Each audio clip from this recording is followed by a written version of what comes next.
Life was a fairy tale until their private jet crashed at noon, and suddenly my fairy tale life spiraled into a grim reality. Hello, everyone. My name is Jessica. Growing up, I was the princess of a castle I barely understood. My parents, bless their souls, had more money than some countries, but they made sure I knew the worth of every penny. Money talks, but wisdom listens, Dad would say.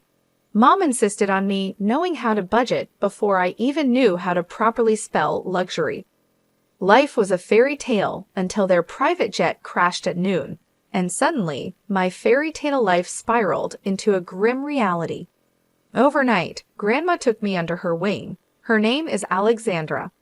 We lived in a modest house, a stark contrast to the opulence I had known. It was a new kind of existence, one where true luxury was found in love and care, not the material. My inheritance was a distant promise locked away until I turned 25. So I adapted, learned, and thrived under Grandma's guidance. College was my escape and my grounding. That's where Martin came into the picture. He was as far from my world as one could get, a scholarship kid with a heart of gold and a wit that could cut through any pretense. We clicked in a way I never expected. Bringing him home to meet Grandma was a nerve-wracking experience. I hadn't told him about the money. Better he doesn't know, not yet, Grandma had advised, and I saw the wisdom in her words. I wanted Martin to love me for me, not my bank account. Grandma, this is Martin, I introduced them, my stomach in knots. Nice to meet you, ma'am, Martin said, extending a hand that Grandma shook warmly. Sit, Grandma gestured, her eyes twinkling as she took in Martin's nervous posture. You're the young man who's stolen my granddaughter's heart? Martin blushed, a sheepish grin spreading across his face. I guess you could say that, ma'am. We sat down, and the conversation flowed more easily than I dared hope. Grandma shared stories of my parents, of me as a child, stories that made Martin laugh and look at me with a warmth that made my heart swell. You've got a good one here, Grandma said, nodding towards me but looking at Martin. Takes after her mother, strong and kind. But don't you let her fool you, she's got a bit of mischief in her too. I can see that, Martin chuckled, squeezing my hand under the table. The evening went on, filled with laughter and shared stories. Martin fit into our world like he was always meant to be there. As he helped Grandma with the dishes afterward, I knew I had made the right choice in bringing him into this part of my life. Walking him out later, Martin turned to me, a serious look on his face. Your grandma's amazing, you know, and hearing about your parents, your life, I feel like I understand you more. I nodded, feeling a lump form in my throat.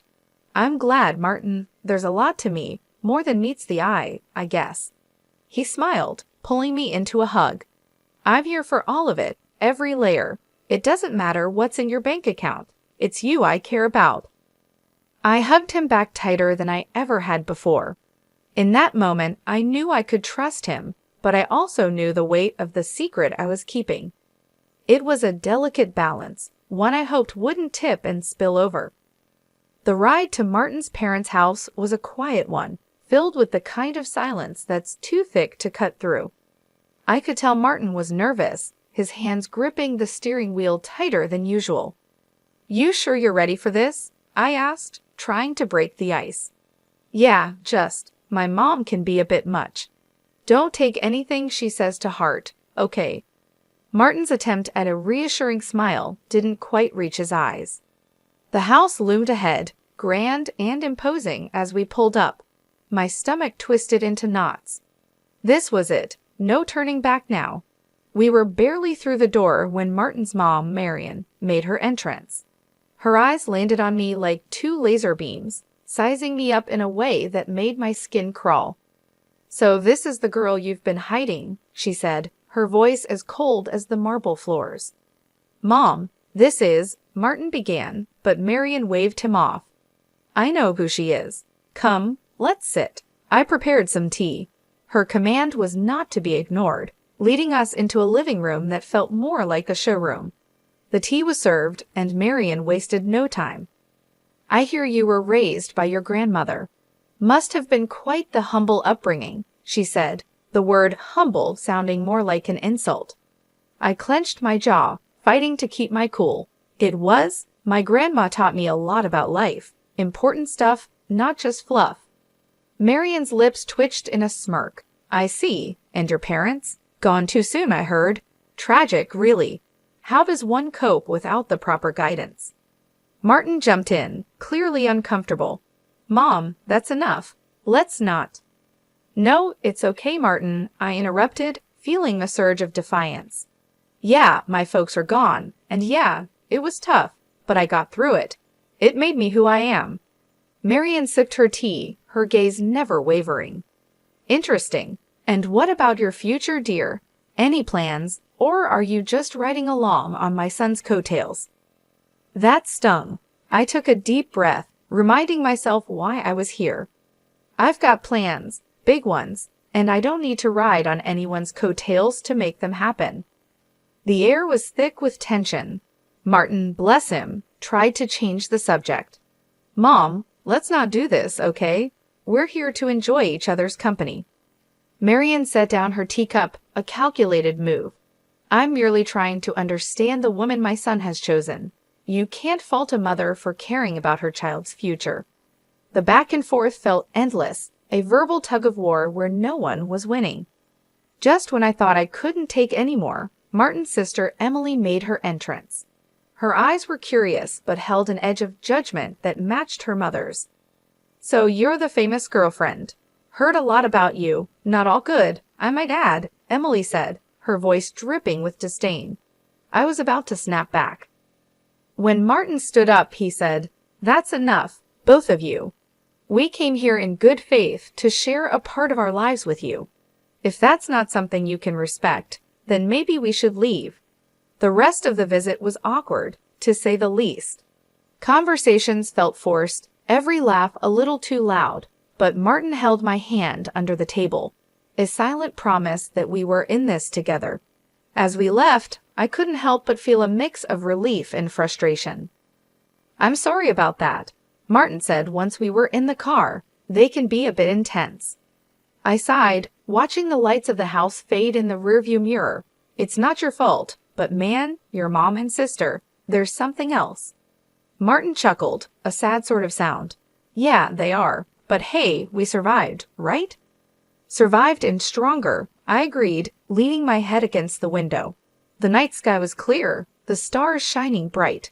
Maybe it was a sign. No matter how tough things got, there'd always be a way through. The warning came swift and sharp, like a slap to the face. At our next awkward family meetup, Marian, my future mother-in-law, didn't waste any time laying down the law.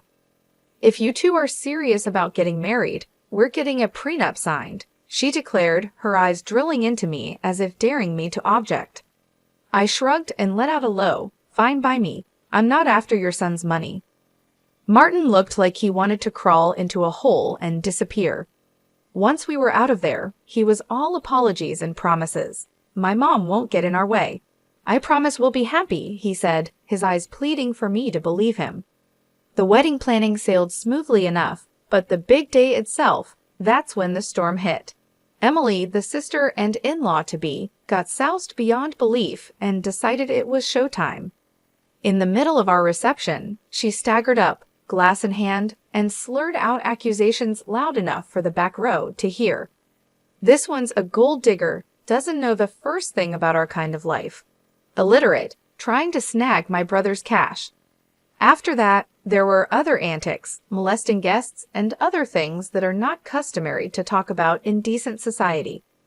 I felt my face flush hot with anger and humiliation. Without a second thought, I pulled out my phone and called the cops.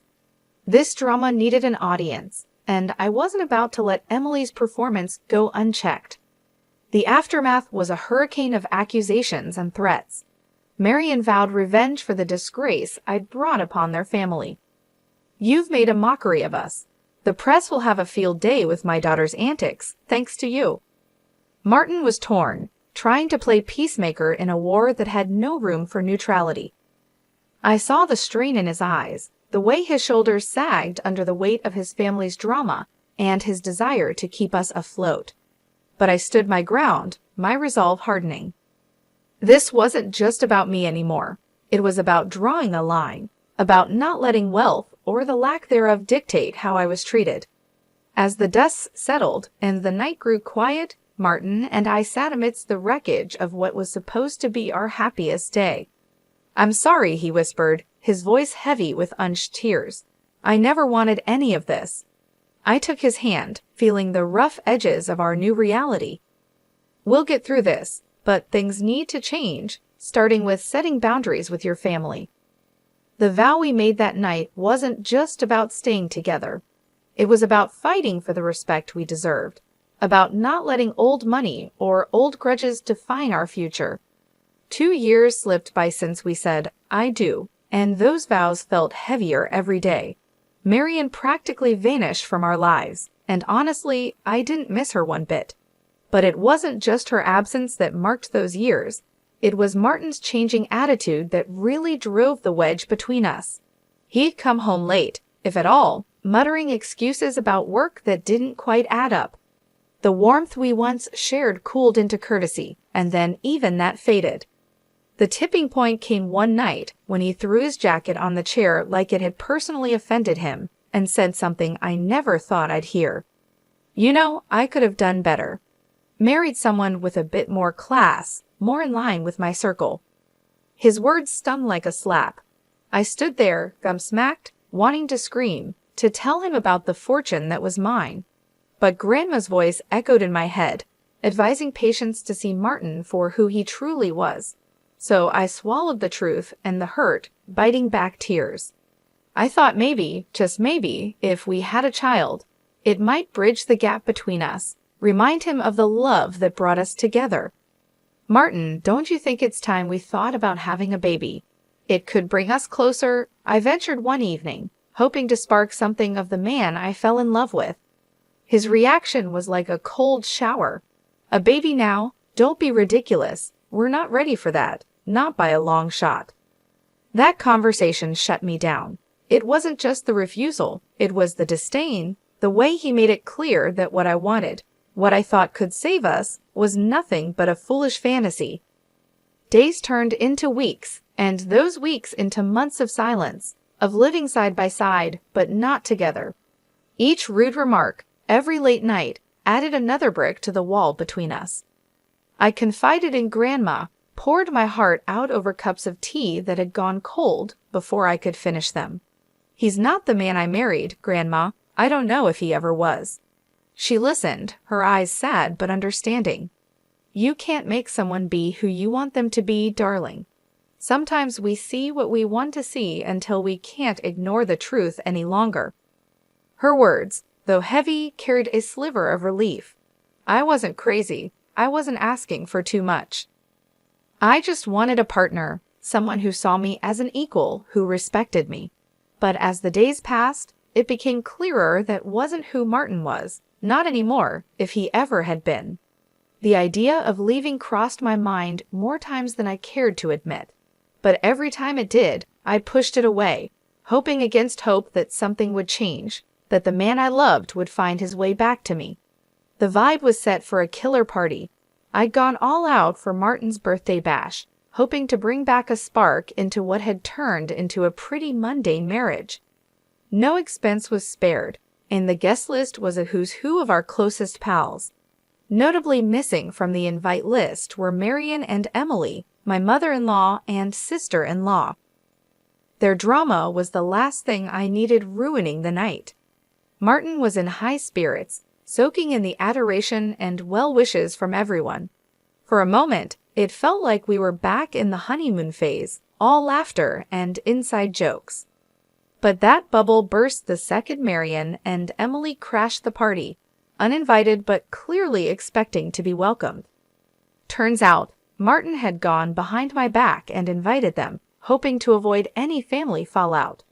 Their presence turned the atmosphere tense.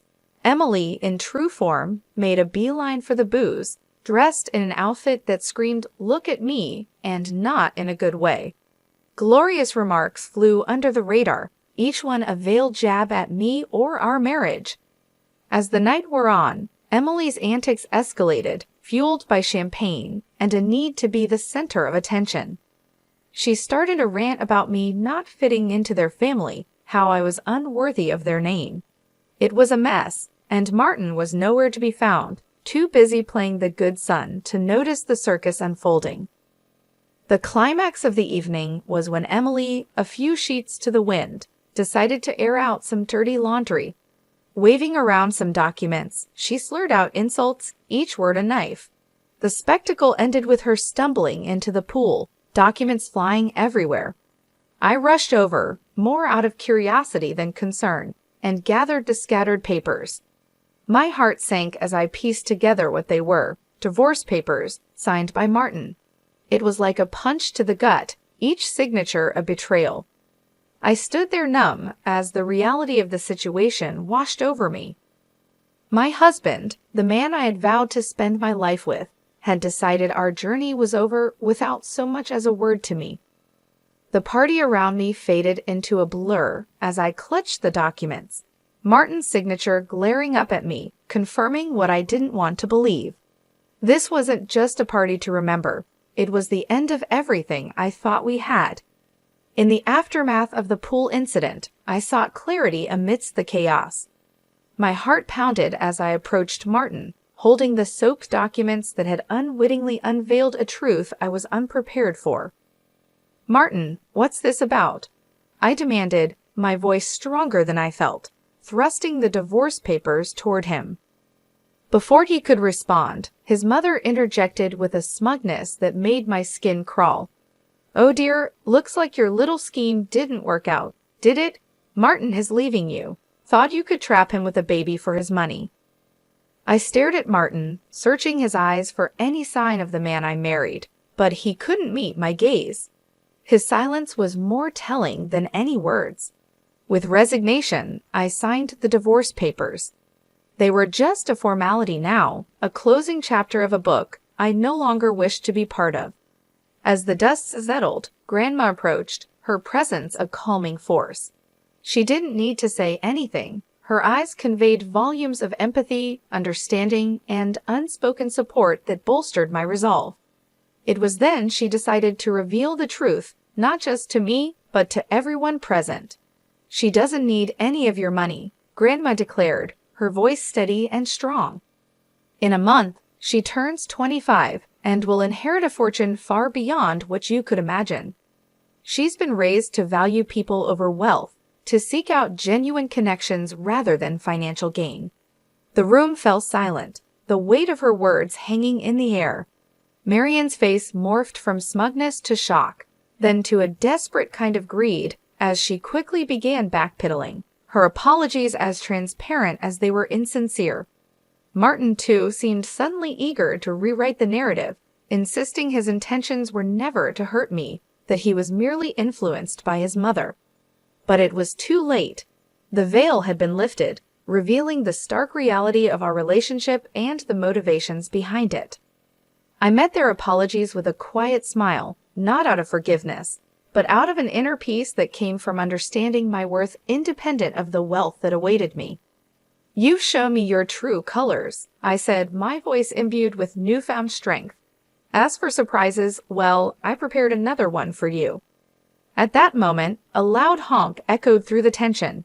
Outside, a sleek luxury car rolled up to the gate, the one I had secretly bought for Martin as a surprise. The irony wasn't lost on me. I couldn't help but laugh bitterly as I excused myself, stepping outside to confront the final act of this drama. There it was, the epitome of luxury on 4 wheels, a symbol of the love I thought we shared.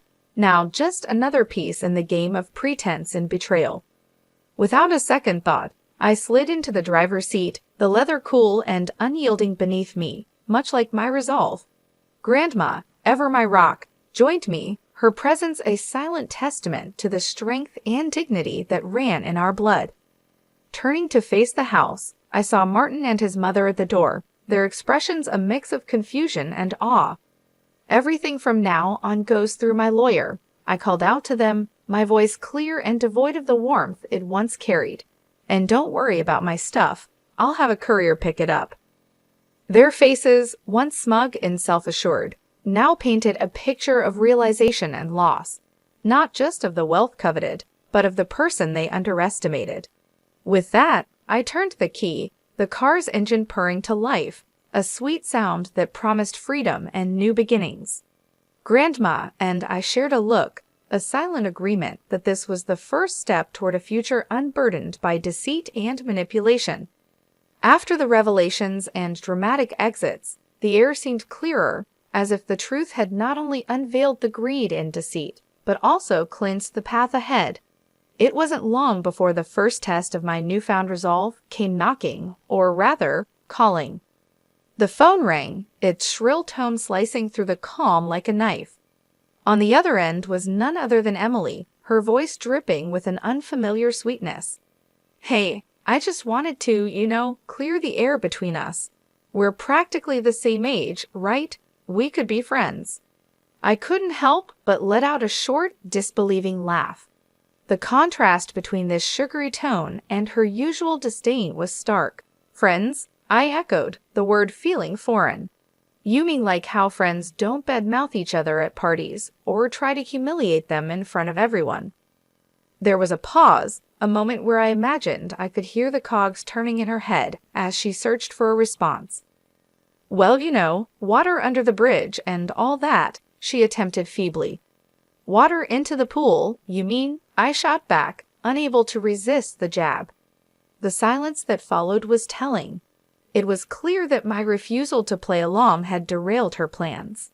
"Fine, be that way," she snapped, her veneer of niceness crumbling away. "You'll regret this." I hung up, feeling a mix of amusement and sadness. It was a stark reminder of the facades people wear and the lengths they'll go to when faced with the consequences of their actions. The temptation to retaliate was there, and I acted on it. In the back of my mind, I posted a video on social media of her falling into the pool. It went viral like wildfire. Within an hour, 1,000 people had liked it. My sister-in-law was internet famous. She tried to call me, demanding I take it down, but I just blocked her. I was done with her fake sweetness and her nasty attitude. A week after that, my phone rang with a number I knew all too well. It was Marian, her voice unnaturally sweet, offering an olive branch she hoped I'd grasp. "Let's put the past behind us for Martin's sake. Can't we reconcile?" she suggested, as if the wounds were mere scratches that could heal with a band-aid of words. "No, Marian, that ship has sailed," I replied, firm but not unkind. There was no anger in my voice, just a resolute peace. "I wish Martin well, but our paths are diverging. I'm looking forward, not back." Not long after, Martin made his own attempts at a reunion. One morning, I found a bouquet of flowers at my doorstep, the card bearing a simple "I'm sorry. Please come back" message. The sight of them sparked more anger than affection. Without a second thought, I tossed them into the trash. His efforts didn't stop there. He tried to visit, showing up unannounced with the hope of talking things through. But I wasn't the same person he left behind. His presence, once a source of comfort, now felt like an intrusion. One evening, as he made yet another uninvited appearance, I met him at the door with a resolve as hard as steel. "If you don't stop this, I'm going to the police," I warned, my voice steady and firm. "Your apologies can't undo what's been done. It's over, Martin, really over." The gravity of my words finally seemed to reach him. His shoulders slumped, and with a final lingering look, he turned and walked away. That was the last I saw of him. In the time that followed, I threw myself into charity work. It became my passion, my purpose. Helping those truly in need, connecting with people who valued kindness over wealth, brought me a joy I hadn't known was missing. Living with Grandma, I found peace in our quiet routine. We'd sit and plan our next project, our next way to make a difference. It was during these moments I realized this was where I was meant to be. I had no illusions about the road ahead. It would be fraught with challenges, perhaps even heartache. But I also knew it would be filled with joy, with moments of unbridled happiness, and the kind of love that enriches the soul. And so I live my life looking forward, not back. I work, I help, and I hope. I believe in a future where all find true love, not defined by wealth or status, but by genuine connection. And yes, one day I'll have those 3 beautiful children I dream of. But for now, I'm content. I'm building a life of purpose, surrounded by love that doesn't ask for anything in return.